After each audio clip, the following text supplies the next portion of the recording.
Olá, nessa videoaula aqui eu queria falar sobre algumas notações que podem surgir, porque quando nós vamos estudar a série de Fourier, talvez em alguns sites ou livros, você vai perceber que cada lugar ele acaba usando uma notação diferente para expressar a mesma coisa, né? Então eu queria falar da maioria, né, das que eu vejo assim comumente por aí, para você não se confundir, né? Porque eu também me confundia às vezes quando eu tentava estudar essas coisas, né? Então vamos lá. Você pode ver aqui que para começar, né, eu escrevi aqui uma expressão grande aqui, né? Mas essa parte aqui, essas duas últimas igualdades aqui nós já conhecemos, né? Que isso aqui ele é o cálculo dos coeficientes dn de uma série exponencial de Fourier. Aí a novidade está aqui, né? Nós temos aqui esse f aqui bonitinho, né? Que ele está aqui dentro do nosso sinal x de t, dentro desse f. E aqui nós temos um x, né? Um x maiúsculo. E aqui dentro desse parênteses nós temos um n. A ideia por trás disso é basicamente a gente ter que evitar escrever toda hora essa expressão grande, né? Porque nós sabemos que sempre vai ser a mesma coisa.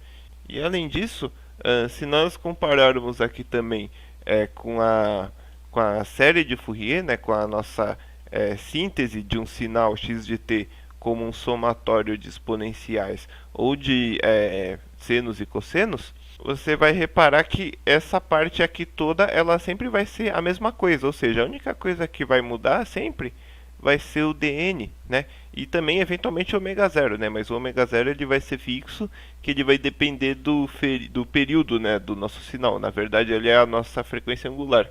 Mas a única coisa que vai realmente importar para nós é esse dn aqui. Então, essas notações elas são uma forma de escrever de uma forma bem breve apenas aquilo que vai nos importar.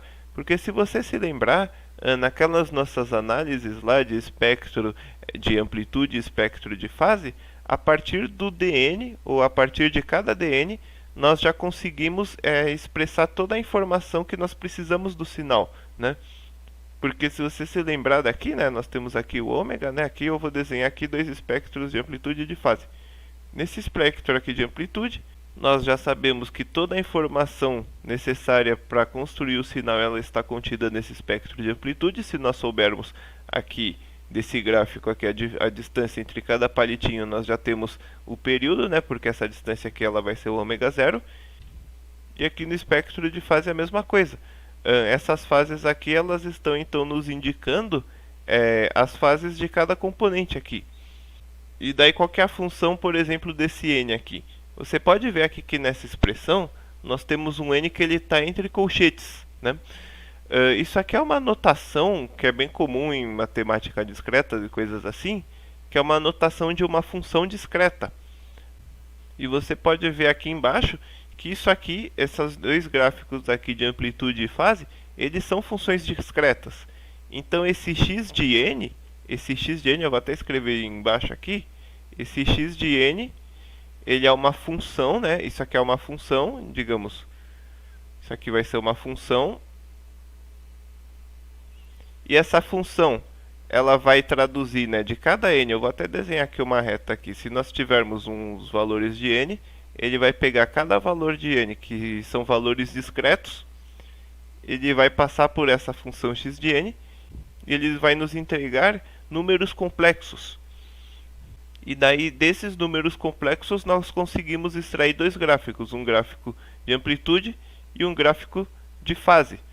Nós poderíamos, inclusive, aqui desenhar essa função x de n num plano complexo, embora isso aí não seja muito útil mesmo, mas seria possível, né? Nós poderíamos desenhar essa função x de n aqui em um plano complexo. Aqui vai ter o real, aqui vai ter o imaginário.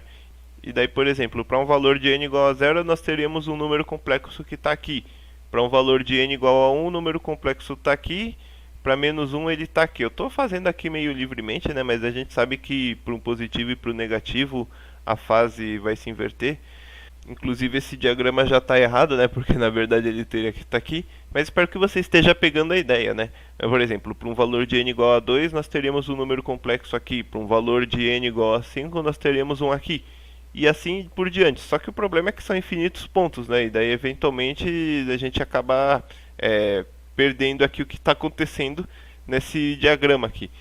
Mas é basicamente isso que essa notação aqui está dizendo. Ela pega uma função de valores de n, no caso uma função discreta, né, porque esses n's aqui eles são todos inteiros, e ele vai traduzir esses n's inteiros em valores complexos. E esses valores complexos, a partir dos nossos espectros, nós conseguimos representar o nosso sinal.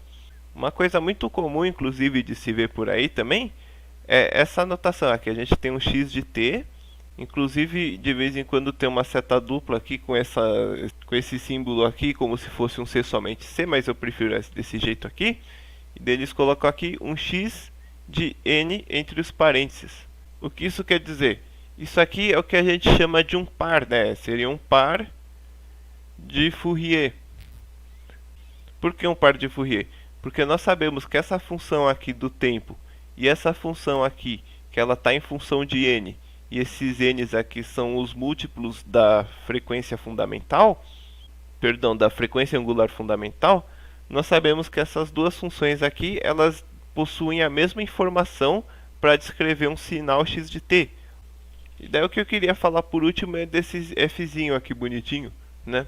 Esse f ele pode ser encarado como um operador, ou seja, nós estamos fazendo algum tipo de operação no sinal x de t. Inclusive, às vezes tem pessoas que até costumam colocar um f em cima dessa seta, assim. E às vezes a gente vê, por exemplo, uma função aqui de um lado, e daí aqui tem a seta, né? E daí tem esse f em cima, e daí tem outra função aqui do lado. E essa função aqui ela tem um n, e essa função aqui ela tem vários t's. O que isso está querendo dizer?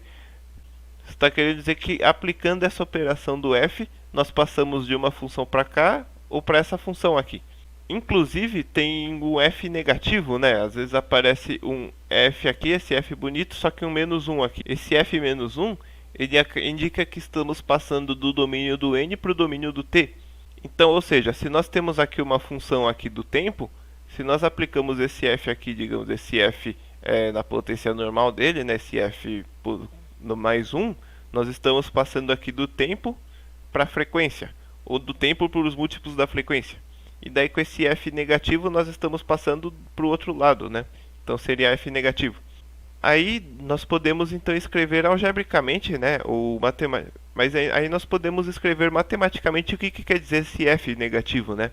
Porque se nós lembrarmos, né, esse f aqui positivo, né? Vou escrever aqui esse f aqui, de um x de t, que se nós lembrarmos aqui do começo, ele é a mesma coisa aqui que esse dn aqui, que basicamente nós estamos fazendo essa integral. Então, escrevendo aqui embaixo esse f aqui no sentido do tempo para o n, nós estamos então aplicando a integral, né? Nós estamos aplicando aqui a integral de Fourier aqui no nosso x de t. Eu não vou escrever tudo porque é um vídeo, esse vídeo é para ser rápido, né? Mas esse aqui seria a operação de passar do t para o n, né? Ou do t para os múltiplos de frequência. Se nós aplicarmos o f negativo, nós vamos sair dessa função de n aqui, ou seja, dessa função aqui que está nos dando números complexos em função do n, e nós vamos voltar para o domínio do tempo. E daí qual seria a expressão que faz isso? Então eu vou colocar aqui a expressão que faz isso. Então eu vou escrever aqui embaixo, né? Nós então vamos aplicar esse f negativo nessa expressão aqui. Então a gente pode escrever exatamente isso aqui, né? Então aqui vai estar o f, aqui vai estar o outro f, né? Então é como se os dois estivessem se anulando, né? Inclusive é por isso, eu acho que é por isso que tem um f negativo aqui, porque é como se você estivesse dividindo por f, mas não tem nada de divisão aí, né? Mas o que nós estamos fazendo? Nós concluímos que se nós invertemos, se nós fizermos essa operação do f, e agora nós estamos desfazendo, nós temos que voltar para o nosso sinal original x de t. E qual que é a expressão que faz a gente voltar, se a gente tem o dn, para o sinal original x de t?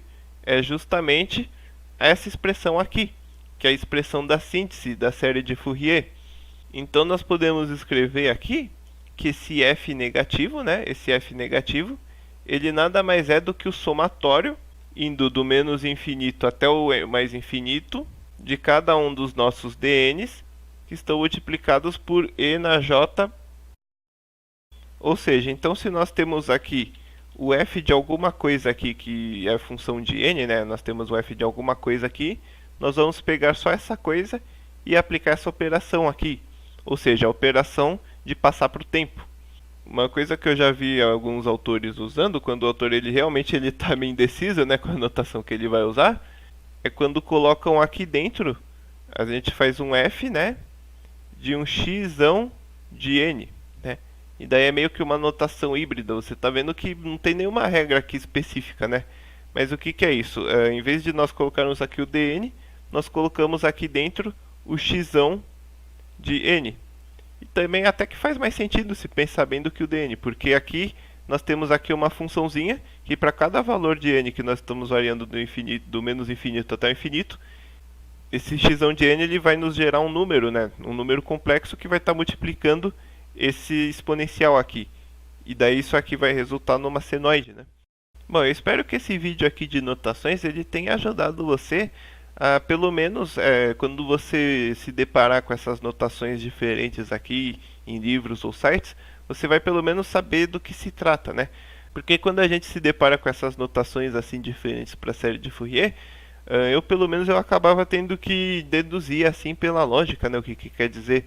Mas pelo menos agora você sabe que tem várias formas diferentes de se expressar a mesma coisa, né? Mas eu acho que com a prática você vai pegar, né, o que quer dizer cada coisa. Na prática você acaba tendo que adivinhar muitas vezes o que está acontecendo. Por exemplo, uma coisa que acontece muito, que eu esqueci de citar aqui, é também às vezes em vez de um DN eles usam um CN, né? E daí você não está acostumado a ver como um CN, daí você acaba demorando mais para entender, né? Ou então às vezes em vez de N eles usam K, porque o N já está sendo usado em outra coisa no contexto. Mas enfim, esse vídeo aqui ele fica mais como um aviso, né? Então se você está lendo um livro aqui que fala desse tema, você não precisa ficar em pânico se você começa a ver notações diferentes aqui com esses Fs assim, ou esses X maiúsculos, porque eles só querem dizer a mesma coisa que nós estávamos estudando anteriormente, que é essa série de Fourier. Só que infelizmente não tem assim uma notação que todo mundo adota, e daí a gente acaba tendo que aprender tudo. Mas por esse vídeo é isso só, né? Até mais!